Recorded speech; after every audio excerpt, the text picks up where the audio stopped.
बिस्मिल्लाहिर्रहमानिर्रहीम अस्सलाम वालेकुम। वेलकम टू पाक junior school and college official YouTube channel. 10th biology और चैप्टर 14 चैप्टर का नाम है रिप्रोडक्शन।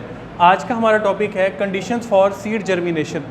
लास्ट टॉपिक के अंदर हमने ये देखा कि सीड का स्ट्रक्चर कैसा होता है और सीड कोट वगैरह और उसके अंदर एम्ब्रियो, उसके अंदर एंडोस्पर्म टिश्यूज़ जो कि उसको फूड प्रोवाइड करते हैं, सब कुछ देखा। फिर हमने देखा कि सीड जर्मिनेट करता है, बीज उगता है, और वो कैसे उगता है वो भी हमने देखा कि इसमें जो है वो दो कंडीशंस होती हैं, एक एपीजियल जर्मिनेशन होती है और एक हाइपोजियल जर्मिनेशन होती है। तो जो आज का हमारा टॉपिक होगा उसमें हमने कंडीशंस को डिस्कस करना है कि वो कौन सी ऐसी चीज़ें हैं कि जो बीज को उगने में बड़ी हेल्प करती हैं, जिनके होने या ना होने से बीज के उगने पर क्या इफ़ेक्ट पड़ता है। तो कंडीशंस फॉर सीड जर्मिनेशन में सबसे पहले तो आपने ये चीज़ें याद रखनी है कि बेटा कंडीशन जो है वो दो किस्म की हैं जो हम इसके लिए यूज़ करते हैं। एक होती है उसकी इंटरनल कंडीशन और एक होती है एक्सटर्नल कंडीशन। इंटरनल कंडीशंस में क्या क्या चीज़ें आती हैं? इंटरनल कंडीशन में आता है कि क्या जो एम्ब्रियो उसके अंदर है क्या वो हेल्दी है, कहीं वो किसी तरह से भी वो डैमेज तो नहीं है, ये चीज़ देखना। और ये भी चीज़ देखना कि उसके अंदर जो स्टोर्ड फूड है क्या वो इनफ है, क्या वो बीज की जर्मिनेशन में उसकी हेल्प कर सकती है। तो ये उसकी इंटरनल कंडीशंस होती हैं। और अगर हम एक्सटर्नल कंडीशंस की बात करें तो उसमें हमने वाटर को देखना होता है, उसके अलावा ऑक्सीजन, और ऑक्सीजन के साथ साथ हम टेम्परेचर भी देखते हैं, टेम्परेचर। तो ये थ्री कंडीशंस जो हैं ये उसकी एक्सटर्नल कंडीशंस में आती हैं कि अब हम देखेंगे कि वाटर की कंडीशन क्या है, ऑक्सीजन की क्या है और टेम्परेचर की क्या कंडीशन होती है। सबसे पहले देख लेते हैं वाटर की कंडीशन। वाटर, वाई वाटर, पानी क्यों ज़रूरी होता है? तो पानी दो कामों के लिए बहुत ज़रूरी होता है। सबसे पहला काम होता है कि जब सीड कोट जो है, सीड कोट वाटर इम्बेब करेगा, मतलब कि वाटर जो है वो सीड कोट एब्जॉर्ब वाटर, कि जब वो वाटर को एब्जॉर्ब कर लेगा तो वो सॉफ्ट हो जाएगा। सॉफ्ट होने की वजह से वो इजीली ब्रेकेबल है कि उसके अंदर जो एम्ब्रियो जो ग्रो कर रहा है वो आसानी से उस सीड कोट को तोड़ के बाहर आ सकता है। अगली चीज़ ये है वाटर। वाटर क्यों ज़रूरी होता है? क्योंकि जो प्लांट के अंदर फूड स्टोर होती है उस फूड से एनर्जी निकालने के लिए हमें वाटर की ज़रूरत पड़ती है। क्योंकि जो बायोकेमिकल रिएक्शंस होते हैं, most of the biochemical reactions occur in the presence of water, वो पानी की मौजूदगी में होते हैं। तो इसीलिए पानी की मौजूदगी ज़रूरी है ताकि जो फूड उस सीड के अंदर स्टोर है उसको हम ब्रेक करके उसके अंदर से एनर्जी आसानी के साथ हासिल कर सकें। तो इन दो चीज़ों के लिए पौधे को पानी की ज़रूरत पड़ती है। उसके बाद ऑक्सीजन, वाई ऑक्सीजन, उसको ऑक्सीजन चाहिए फॉर रेस्पायरेशन, सेलुलर रेस्पायरेशन। और सेलुलर रेस्पायरेशन एक ऐसा प्रोसेस होता है जिसमें कोई भी ऑर्गेनिज्म जो है वो एनर्जी हासिल करता है, गेट एनर्जी।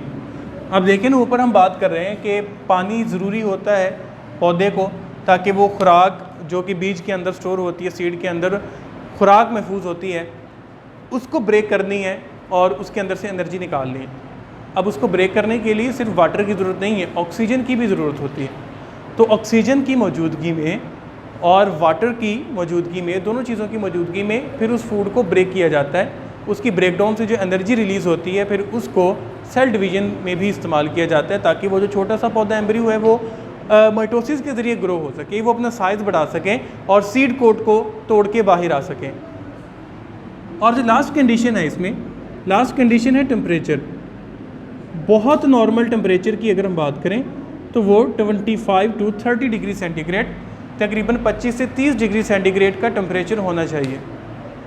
क्योंकि हम 9th क्लास में ये पढ़ के आए थे कि हर चीज़ का एक ऑप्टिमम टेम्परेचर होता है और उस ऑप्टिमम टेम्परेचर पर उसके एंजाइम्स अपनी पूरी एफिशिएंसी के साथ काम कर रहे होते हैं। अगर वो ऑप्टिमम टेम्परेचर से कम या ज़्यादा होता है तो एंजाइम की एफिशिएंसी ख़राब हो जाती है, एंजाइम अच्छे से काम नहीं करते।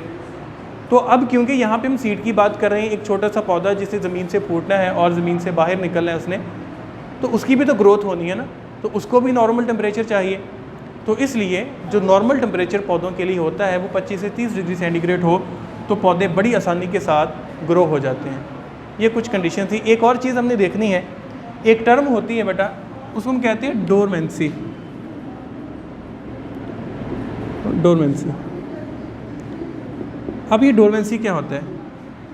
कुछ सीड होते हैं जिनको हम डोरमेंट सीड कहते हैं। डोरमेंट का मतलब होता है कि जैसा कि बीज है ना, अभी अगर हमारे पास घर में गंदम के बीज पड़े हैं, जो गंदम के दाने होते हैं वो बीज ही हैं, वो हमारे पास पड़े हैं लेकिन वो उग नहीं रहे, वो जर्मिनेट नहीं कर रहे।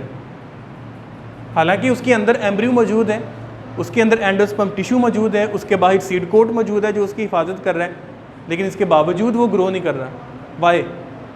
इसका आंसर ये है क्योंकि उसको अभी उसकी फेवरेबल कंडीशंस ही नहीं मिली।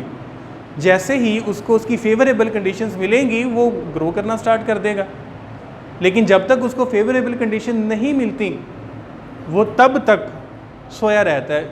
समझाने के लिए बात कर रहा हूँ कि जब तक उसको फेवरेबल कंडीशन नहीं मिलती वो एम्ब्रियो सीड के अंदर सोया रहता है, मतलब कि वो ग्रोथ नहीं कर रहा होता। तो वो पीरियड डोरमेंसी होता है जिसमें बीज अपने फेवरेबल कंडीशंस के आने का वेट करता है और तब तक वो ग्रोथ नहीं करता, तब तक हम कहते हैं कि वो बीज डोरमेंसी के अंदर चला गया। क्योंकि बाज़ औक़ात ऐसा होता है कि अगर हमने घर में गंदम स्टोर की है तो बारिशें अगर हो जाएं, सावन का मौसम आ जाए तो हवा के अंदर नमी पैदा हो जाती है। इसके अलावा टेम्परेचर भी काफ़ी हद तक नॉर्मल हो जाता है, 20 से 25 से 30 डिग्री सेंटीग्रेड का टेम्परेचर चल रहा होता है। और जैसा कि हम यहाँ पे बात कर रहे हैं कि ये तो फिर और ऑक्सीजन भी हवा के अंदर होती है, तो इसका मतलब कि जो घर के अंदर हमने गंदम स्टोर की हुई है तो उस गंदम को जो सिचुएशन मिल रही है, जो कंडीशंस मिल रही हैं वो इस हिसाब से पूरी उतर रही हैं, लेकिन इसके बावजूद वो ग्रो नहीं कर रहा होता। तो ये इसका ताल्लुक डोरमेंसी के साथ क्या है? गौर से सुनिएगा कि डोरमेंसी जो है ये प्लांट्स ने अपने अंदर क्यों डेवलप की है। उन्होंने अपने अंदर इसलिए डेवलप की है कि अगर एक बीज है, अगर उसको फेवरेबल कंडीशन शॉर्ट टर्म के लिए मिल रही हैं, कम वक्त के लिए मिल रही हैं, तो वो अगर उसी में ग्रो हो गया तो बाद में जैसी कंडीशन चेंज होगी उसको नुकसान हो जाएगा। जैसा कि यहाँ पे हम गंदम का बीज रख देते हैं, सावन का मौसम आया, बहुत अच्छा टेम्परेचर रहा, 3-4 दिन तक तो बहुत कूल डाउन टेम्परेचर था। अगर ये डोरमेंट वाला कोई कॉन्सेप्ट ना होता तो जैसे उसको फेवरेबल कंडीशन मिली है बीज यहीं पर ग्रो हो जाए, उग जाए, और उसके बाद धूप वगैरह निकल आए, टेम्परेचर ज़्यादा हो जाए, तो वो तो बाहरी जो है वो ख़राब हो गया ना बीज। इसलिए बीजों ने अपनी हिफाजत की, प्लांट्स ने, सीड्स ने अपने आप को प्रोटेक्ट करने के लिए ये डोरमेंसी अपने अंदर इंट्रोड्यूस की है। कि इसीलिए अगर हम बीज मिट्टी के अंदर लगाते हैं तो अगले दिन ही वो ग्रो नहीं होता, उसको कुछ दिन लगते हैं उगने के लिए। क्यों? क्योंकि वो फिर बीज देखता है कि क्या ये मुझे कंडीशंस कुछ दिनों के लिए मिली हैं या मुझे ज़्यादा देर तक मिली हैं। तो जब उसको यकीन हो जाता है कि ये कंडीशन मुझे परमानेंट मिल चुकी हैं, फिर वो अपनी डोरमेंसी से बाहर आ जाता है और फिर वो अपनी ग्रोथ करता है। तो एक्चुअली डोरमेंसी सीड्स की हिफाजत के लिए प्लांट्स ने अपने अंदर इंट्रोड्यूस की है। तो ये बस कुछ कंडीशन थी और डोरमेंसी के बारे में हमने कुछ पढ़ना था। इंशाल्लाह अपने अगले लेक्चर्स के अंदर हम सेक्सुअल रिप्रोडक्शन इन एनिमल्स पे बात करेंगे। तब तक के लिए अपना ख्याल रखिएगा। अल्लाह हाफ़िज़।